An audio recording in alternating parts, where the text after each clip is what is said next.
Alright, should animals be used for biomedical research? And I'll be exploring this topic from the economic lens. To answer that question, no. At first glance, it looks like these experimental animals could be cheaper and produce results, but now they're actually more economically sound alternatives which are producing more useful findings. To explore this topic further, I'll be looking at the industrious structure, costly and misleading results, and the better alternatives that we can use. First is the industrious structure. Every part of animal experimentation is part of a sub-industry. This is funded by the government, and that government funding receives its money from tax dollars. Some programs actually do gain their accreditation based off maximization of profits, which creates a corrupt ideals on how they treat the animals. So this has no advantages when it comes to productivity and translation over to humans, but it's still found to be quite prominent.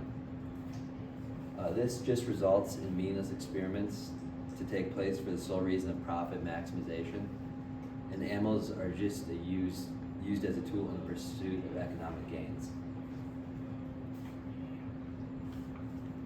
Next, we'll look at costly and misleading results. Maintaining constant experimentation requires large sums of money from government funding. If new findings aren't found, programs lose their accreditation and can lose their funding altogether.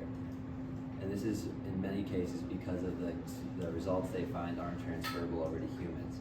This is where the misleading results come in. Misleading results and ethical dilemmas also brought funding down after being known to the public when they find that their tax dollars aren't being used for things that they find important.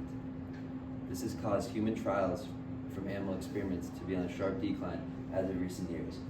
And right there is a graph on how animal experimentation from 2000 to 2017, and you see a steady decline in all the species and then sharper declines as of recent years. Misleading results create a higher cost and actually a greater demand for a change.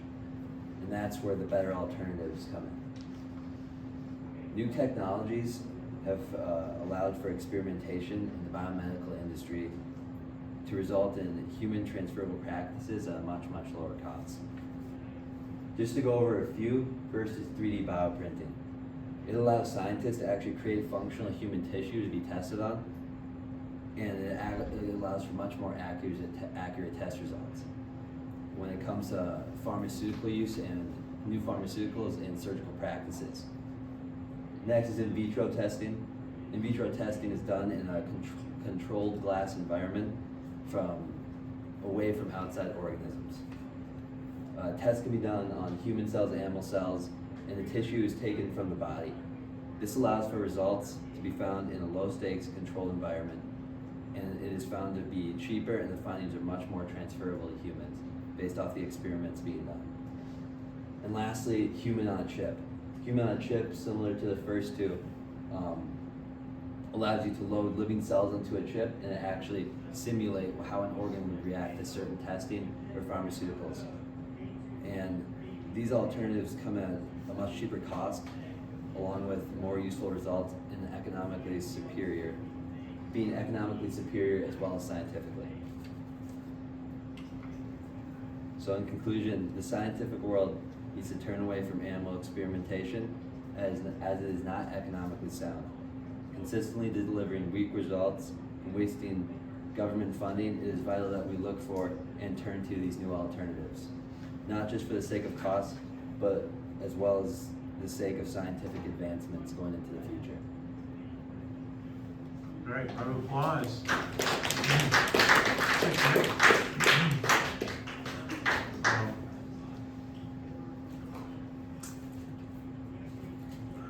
How did your research question evolve as you moved through your process? Did your research go in a different direction than you originally planned? So starting off, I was looking more towards the ethical dilemmas, as there's so many. But as you go into it, you actually see so much of things like economically how programs are being accredited and where that money's going. That actually plays into how these animals are being treated and if we should continue, if it's even advantageous at all. Okay, thank you. Another question. what might be real world implications or consequences of your findings, and what are the implications for the community? So yeah, real world implications, these can be put in, these like new and better alternatives can be going into the future, creating much better technologies in pharmaceuticals. You experiments, like just the sheer amount of experiments will go down, and the implications on the community senses. That